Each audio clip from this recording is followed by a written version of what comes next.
Assalamualaikum warahmatullahi wabarakatuh. Waalaikumsalam. Pemirsa yang terhormat, bertemu lagi di podcast Lentera Umat MPU Aceh. Podcast yang insya Allah akan menginspiratif dan mencerahkan. Saya Rizal Falifi, host pada hari ini.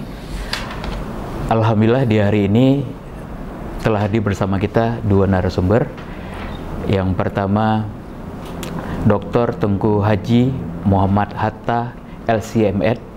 Beliau adalah Wakil Ketua MPU Aceh yang biasa kita sapa dengan Abi Hatta. Assalamualaikum Abi. Assalamualaikum. Narasumber kita yang kedua adalah Bapak Dr. Muslim Yakub SAG MPD. Beliau adalah Kepala Dinas Sosial Aceh. Selamat datang Abi Hatta dan Pak Muslim di podcast Lentera Umat MPU Aceh. Baik pemirsa, sebelum kita melanjutkan perbincangan ini, kita saksikan video berikut ini.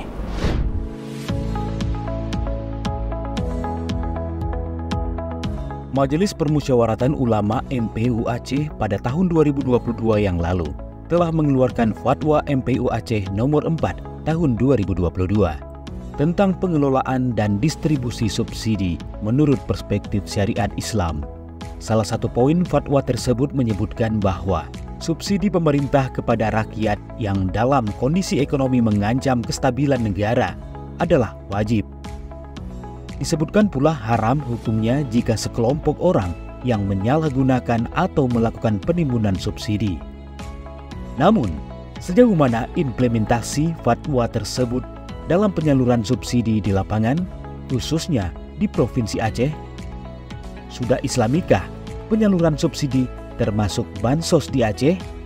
Simak selengkapnya pada podcast Lentera Umat episode kali ini.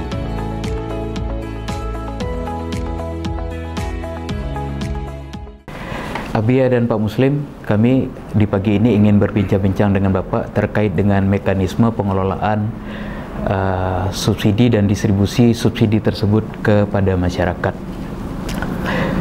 Pak Muslim, sebagaimana kita ketahui bahwa Dinas Sosial Aceh merupakan satuan kerja perangkat Aceh yang memiliki tugas pokok untuk melaksanakan tugas umum pemerintah Aceh di bidang kesejahteraan, bantuan dan rehabilitasi sosial. Otomatis bantuan sosial ini merupakan hal yang sangat membantu masyarakat dalam penanggulangan kemiskinan, kemudian juga penanggulangan bencana, terutama terkait dengan rehabilitasi kepada masyarakat efek dari bencana alam. Bagaimana selama ini mekanisme penyaluran bansos yang kita lakukan Pak Muslim kepada masyarakat? Terima kasih yang saya hormati Abia, kawan Pak Rizal Falifi. Saya sebagai Kepala Dinas Sosial Aceh ingin menyampaikan terkait dengan penyaluran bantuan sosial di Provinsi Aceh yang selama ini kita tangani. Penyaluran bantuan sosial ini ada yang sumbernya ada beberapa sumber, itu ada yang dari kita PBA dan juga dari APBN, dan bantuan sosial itu juga bervariasi.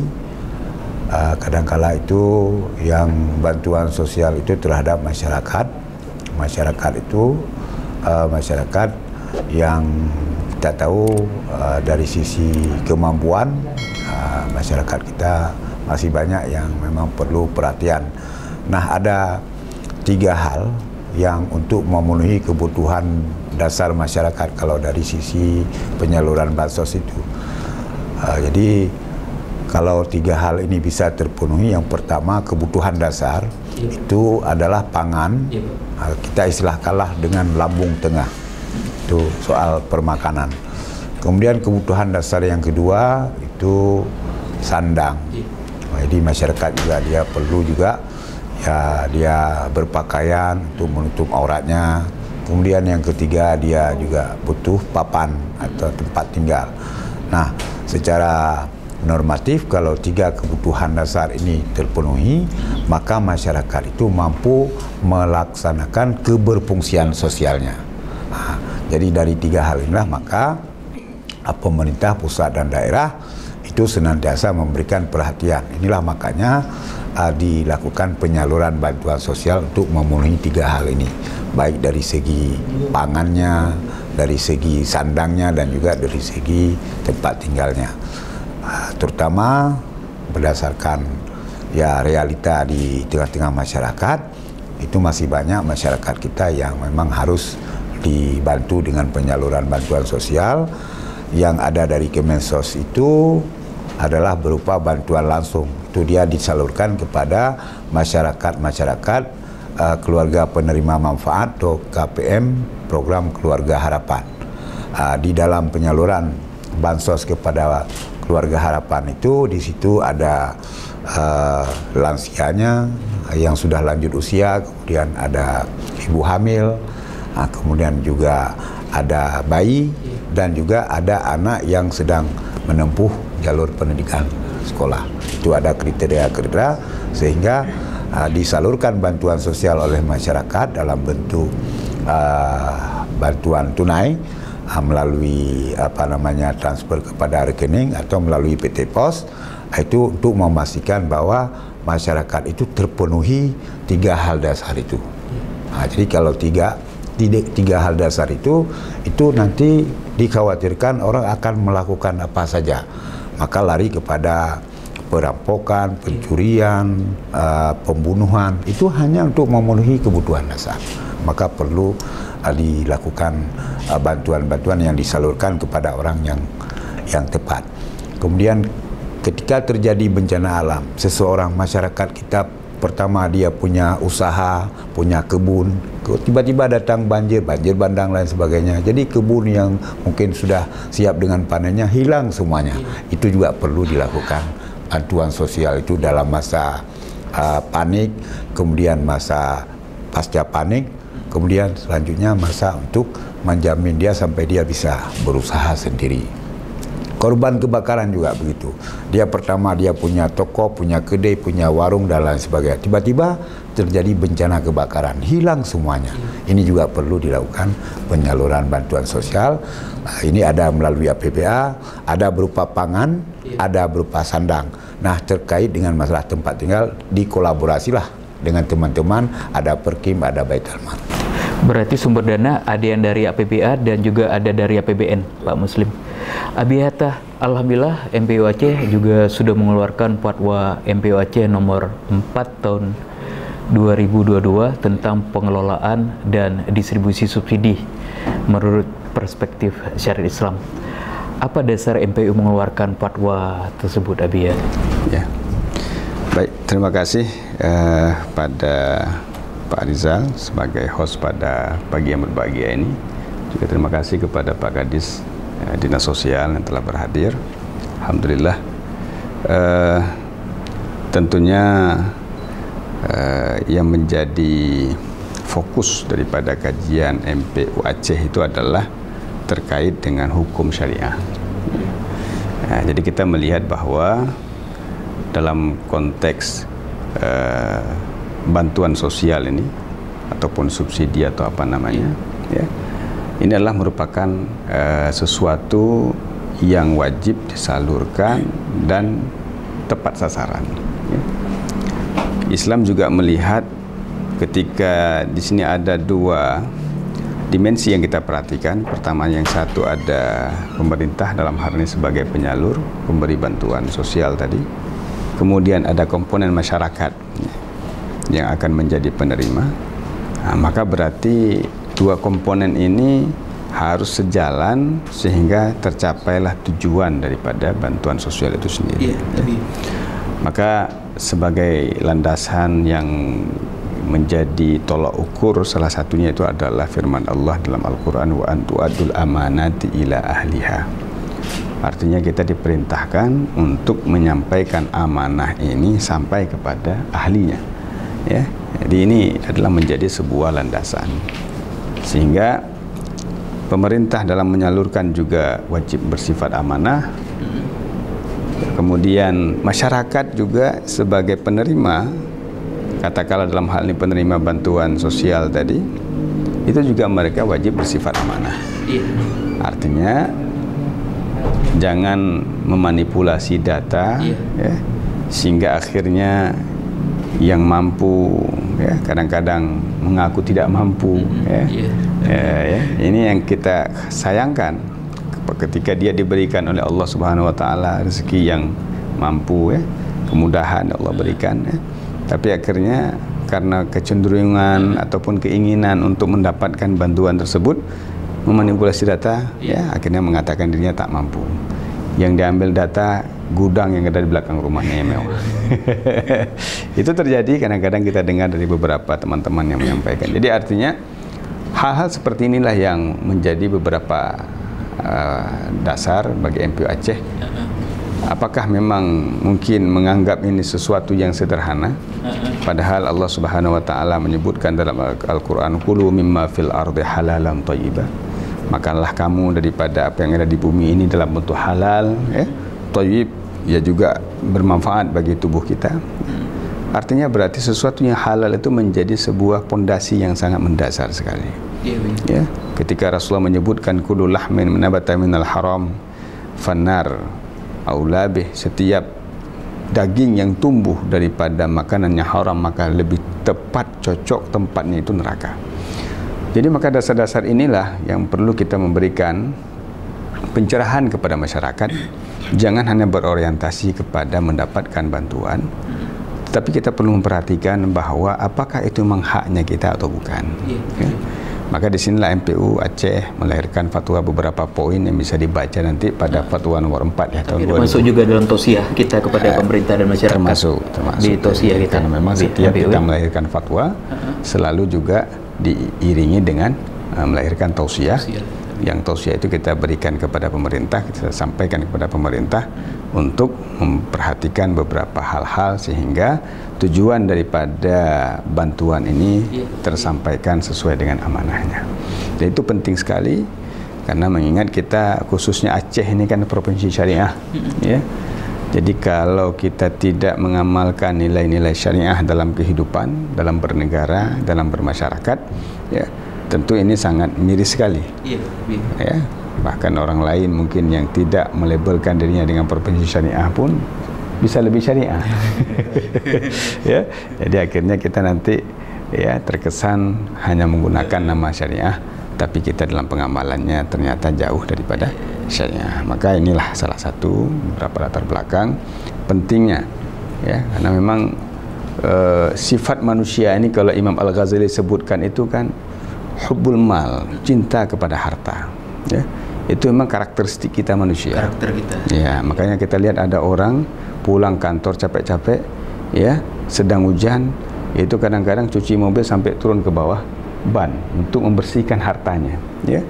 Begitu mau ke salat ke masjid nanti maghrib, tak keluar lagi mobil itu, udah bersih, kasihan kotor katanya, ya, mending jalan kaki. Yang sampai seperti itu, kenapa? Itu tandanya dia hubbul mal, ya, cinta dengan hartanya. Padahal kendaraan itu digunakan sebagai fasilitas dia untuk menunjang dia beribadah, ya, mempermudah dia berjalan dan sebagainya, ya, memproteksi dia daripada hujan dan sebagainya. Tapi akhirnya ada sebagian kita yang terkadang terlalu cinta, ya. Makanya hubbul jah, hubbul mal, hubbul riyasah dan sebagainya ini adalah suatu sifat yang perlu kita perhatikan. Maka kenapa kadang-kadang bantuan sosial bukan haknya kita, tapi ada juga orang yang kadang-kadang mengaku dia tak mampu dan sebagainya untuk bisa mendapatkan bantuan-bantuan sedemikian, ya. Baik, Abi, ya. Pak Muslim, terkait dengan fatwa dan tausiah MPU yang tadi disampaikan oleh Abi Hatta bahwa MPU Aceh sudah juga mengeluarkan tausiah kepada pemerintah Aceh dan kepada masyarakat agar masyarakat yang memang secara perekonomian lebih beruntung daripada yang lainnya apabila menerima subsidi ataupun bantuan sosial itu tidak menerima dan memberikan kepada orang atau masyarakat yang lebih membutuhkan. Bagaimana selama ini kita Dinas Sosial Aceh memverifikasi sumber dana bansos? Apakah kita memverifikasi data secara mandiri ataukah kita menggunakan data dari instansi lain seperti BPS, Kementerian Sosial dan lainnya? Gimana selama ini, Pak Muslim? Ya, baik, terima kasih Habia. Terkait dengan fatwa Majelis Permusyawaratan Ulama abu-abu kita, ya memang terutama kita di Provinsi Aceh yang berlandaskan syariat Islam, jadi kita sangat menjaga supaya dapat kita implementasikan, terutama yang terkait dengan yang masyarakat yang berhak dan tidak berhak. Ini sangat penting supaya kita memang tidak keluar dari jalur-jalur yang sudah dikeluarkan fatwa. Nah, kita mulai kalau terkait dengan data penerima ini, sebelumnya itu setiap masyarakat itu dia bisa mendaftar sendiri di dalam data terpadu kesejahteraan sosial. Nah, itu untuk di bidang sosial itu data yang digunakan itu adalah data DTKS. Jadi kita tidak mengambil data dari pihak lain. Nah, itu waktu dibuka setiap masyarakat itu mendaftarkan. Jadi dia daftarkan, kemudian nanti ada validasi. Kemudian dalam perkembangannya itu supaya betul-betul tepat sasaran. Nah, jadi sehingga Kemensos mengambil satu kebijakan itu baseline awal itu dari kampung, dari desa. Jadi maka setiap desa itu ada satu operator, namanya operator SIG-NG. Nah, itu operator data. Setiap operator itu dalam penginputan data ke DTKS, ke aplikasi data terpadu kesejahteraan sosial melalui MUDES, musyawarah desa. Itu diawali oleh musyawarah. Nah, dalam musyawarah itu diputuskan oleh hasil musyawarah Pak Gesi, Tuhapet dan juga yang memang punya kapasitas di dalam musyawarah itu, setelah disepakati baru oleh operator menginput. Nah, setelah selesai nanti baru divalidasi oleh Dinas Sosial. Dinas Sosial Kabupaten, Dinas Sosial Provinsi, kemudian data itu dibungkus oleh Kemensos, itu dikunci. Nah, dikunci, waktu penginputan itu by name by address. Nah, sehingga tidak bisa siapapun bisa melihat by name by address. Terkunci deh Pak ya? Nah, dikunci karena kita rawan penyimpangan, nanti akan dimanfaatkan oleh orang lain. Nah, berdasarkan data itulah setelah divalidasi, diverifikasi, jadi Kementerian Sosial pada saat penyaluran program Keluarga Harapan tadi kan sudah ada kriteria, dia berhak mendapatkan, dia satu keluarga, dia punya anak bayi, punya ibu hamil, punya lansia, punya anak yang berusia sekolah. Itu semua dihitung komponen-komponen, maka itu penerimaannya itu berbeda-beda. Kalau dia hanya ada satu lansia, satu ibu hamil, nah dia terima itu berbeda dengan itu. Istilahnya banyak anak banyak rezeki kan begitu. Jadi ini sangat ketat nih Abia yang terkait ini, sehingga kita menjaga supaya penyaluran bantuan itu betul-betul dia tepat sasaran. Itu dari segi bantuan yang disalurkan oleh Kementerian Sosial melalui bantuan PKH. Kemudian ada juga bantuan bantuan pangan non tunai BPNT. Nah, itu ada yang disalurkan kepada penerima KKS, dia ada kartu keluarga sejahtera, ada yang belum ada kartu, itu non KKS. Sejauh memang dia berhak menerima sesuai dengan data DTKS. Itu penyaluran yang KKS-nya melalui BSI, yang non KKS-nya melalui PT Pos. Jadi masyarakat tinggal datang ke bank, dia ada rekening merah putih, nah dia tinggal itu. Jadi itulah yang diterima oleh masyarakat sudah setelah data itu divalidasi sesuai. Itu ada yang menerima KPM. Kemudian ada juga sembako juga sama. Sembako diberikan dalam bentuk uang juga. Jadi betul-betul data yang dimasuk dalam DTKS itu, jadi data itulah yang dikunci oleh kementerian kita, Kementerian Sosial, sehingga tidak ada yang bisa memainkan data itu.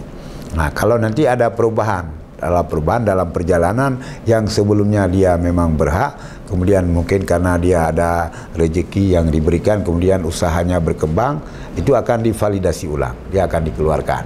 Jadi tidak terus menerus. Begitu juga seperti penerima zakat. Walaupun kadang-kadang masyarakat kita, walaupun dia sebenarnya tidak berhak lagi, tapi dia menganggap dirinya masih berhak, itu lain lagi. Ini yang terkait. Nah, kemudian untuk masalah bencana, ketika ada bencana kita memang sudah ada tim kadang-kadang dia belum masuk di dalam DTKS karena memang sebelumnya dia memang orang yang memiliki kekayaan, kemampuan, karena akibat bencana alam dan bencana sosial, banjir dan kebakaran, sehingga namanya tidak ada dalam kita data lagi. Kita data sehingga dia memang juga berhak. Kalau maksudnya rumahnya itu hancur, itu Kementerian Sosial juga ada memfasilitasi rumah haji, turun tim langsung. Bahkan dia mendirikan tenda seperti yang kejadian di akhir tahun 2023 di Aceh Tenggara, banjir bandang yang besar, skala besar. Kemudian di Aceh Utara juga. Juga ya, jadi langsung angin puting beliung, langsung itu kementerian mendirikan tenda, kemudian langsung bersama-sama dengan Dinas Sosial Provinsi dan juga kabupaten mendata. Data itulah yang betul-betul valid, dan waktu disalurkan bantuan itu memang tidak lari, ya tepat sasaran. Ini yang seperti yang disampaikan oleh Abia melalui tausiah fatwa MPU. Itu kita jaga, karena kalau ini melenceng, ini akan terjadi yang pertama kita berdosa, itu sudah menyalurkan kepada orang yang tidak berhak, kemudian terjadi kegaduhan di tengah-tengah masyarakat. Jadi ini apa yang disampaikan oleh Bia, kami dari jajaran Dinas Sosial Provinsi tetap mengimplementasikan fatwa tersebut, dan juga kami sampaikan kepada kawan-kawan di Kementerian Sosial, ini ada spesifik. Kalau di tempat lain mungkin ada kebijakan lain, kami berharap kalau di sini itu kita tetap patuh kepada yang fatwa dari Majelis Permusyawaratan Ulama. Terima kasih. Abia, bagaimana penyaluran subsidi yang dari pemerintah itu dalam pandangan Islam sehingga bisa tercipta prinsip keadilan dan kesetaraan pada waktu penyampaian saluran subsidi ataupun bantuan sosial tersebut? Ya, sebenarnya ala qadril hajah. Abia. Artinya sesuatu yang disalurkan itu ya tergantung kondisi si penerima. Pada prinsipnya dalam Islam itu ada sebuah butir-butir fatwa di sini menyebutkan bahwa kalau memang dalam kondisi yang stabil, ya kondisi normal kita bilang, maka bagi pemerintah menyalurkan bantuan atau subsidi atau itu hukumnya mubah. Ya. Jadi bukan sebuah kewajiban. Alhamdulillah pemerintah mau sekarang ini memberikan bantuan-bantuan sedemikian. Tapi ketika dalam kondisi darurat, ya seperti tadi misalnya ada kebakaran segala macam, tanggap darurat yang terkadang-kadang ini bisa menyebabkan hilangnya nyawa dan sebagainya bagi korban-korban dari hal-hal tersebut, maka pada kondisi seperti itu menjadi sebuah kewajiban, wajib untuk memberikan bantuan, ya. Walaupun bantuan itu mungkin dalam tahapan tanggap daruratnya, ya. Setelah kondisinya normal, maka kemudian itu menjadi mubah kembali. Jadi ini ada beberapa butir fatwa nanti yang menyebutkan sedemikian. Karena kenapa? Salah satu kewenangan pemerintah itu adalah mewujudkan kesejahteraan rakyat, mungkin demikian Pak Kadis, ya. Nah, jadi maka ketika kondisi rakyat memang dalam kondisi normal, ya mubah, ya. Tapi ketika kondisi rakyat dalam kondisi darurat, mudarat dan sebagainya, ya ini berarti menjadi sebuah kewajiban, ya. Maka berarti Dinas Sosial, ya, sebagaimana yang sampaikan tadi, alhamdulillah, ya itu sudah, ya sangat sistematis sekali kalau kita sampaikan tadi, kita dengarkan tadi bagaimana prosesi penyalurannya, ya. Dan secara konsep syariah tidak ada yang bersinggungan dalam hal ini, karena memang Al-Quran juga mengajarkan kita lan tanalul birra hatta tunfiqu mimma tuhibbun. Kamu tidak akan bisa mencapai derajat kebaikan yang sempurna sehingga kamu itu sanggup menginfakkan sebagian daripada apa yang kamu cintai, ya. Maka dalam hal ini perintah itu tidak hanya kepada pemerintah sebenarnya, juga kepada kita sebagai personal, melihat saudara kita dalam kesusahan, kita juga bantu mereka, ya. Makanya kan ada budaya-budaya kita di masyarakat, kan, akhirnya kutip, ya, seadanya untuk tenggang rasa. Ada musibah misalnya seperti baru-baru ini beberapa pondok pesantren ada yang kebakaran dan sebagainya, ya, itu kita dari sesama aliansi dayah pondok itu juga mencoba untuk berbuat semampu kita, ya. Pemerintah juga memiliki tanggung jawab mereka sendiri, kita juga ikut berperan, karena memang perintah Allah itu tidak mengkhususkan kepada pemerintah, namun karena pemerintah mungkin memiliki kewenangan yang lebih luas, ya, maka dia tentu akan bekerja lebih luas dan lebih optimal, ya. Mungkin demikian. Ya, baik Abia. Abia dan Pak Muslim, terima kasih atas kesempatannya di bincang-bincang hari ini. Pemirsa yang terhormat, dengan selesainya bincang-bincang kita tadi dengan Abia Hatta dan Pak Muslim, Kepala Dinas Sosial Aceh, maka selesai sudah talk show kita pada hari ini. Namun dari hasil diskusi kita tadi, kita dapat menyimpulkan bahwa pemerintah Aceh melalui Dinas Sosial selama ini sudah berupaya maksimal untuk memberikan bantuan sosial kepada masyarakat dalam penanggulangan kemiskinan dan penanggulangan bencana. Dan kedua juga alhamdulillah MPU Aceh juga telah mengeluarkan Fatwa MPU Aceh nomor 4 tahun 2022 tentang pengelolaan dan distribusi subsidi menurut perspektif syariat Islam, dan juga diperkuat dengan Tausiah MPU Aceh nomor 7 tahun 2022 yang seperti disampaikan oleh Abia Hatta tadi, antara lain berisi bahwa MPU Aceh mengharapkan kepada pemerintah agar menyiapkan regulasi terkait dengan pengelolaan dan distribusi subsidi atau bantuan sosial. Kedua, MPU mengharapkan agar pemerintah bisa memvalidasi data penerima bansos. Dan yang terakhir, MPU Aceh mengharapkan kepada masyarakat agar yang sudah telanjur menerima bantuan sosial, sementara mereka ini punya kemampuan secara keuangan untuk menyampaikan bantuan sosial tersebut atau subsidi tersebut kepada perorangan atau masyarakat yang lebih membutuhkan. Itu saja yang dapat kami sampaikan, kesimpulan dari diskusi kita pada pagi hari ini. Akhir kata, kami sebagai host mengucapkan terima kasih. Mudah-mudahan kita bisa bertemu lagi di podcast yang lebih menginspiratif dan mencerahkan. Akhir kata kami ucapkan wabillahi taufiq wa hidayah. Assalamualaikum warahmatullahi wabarakatuh.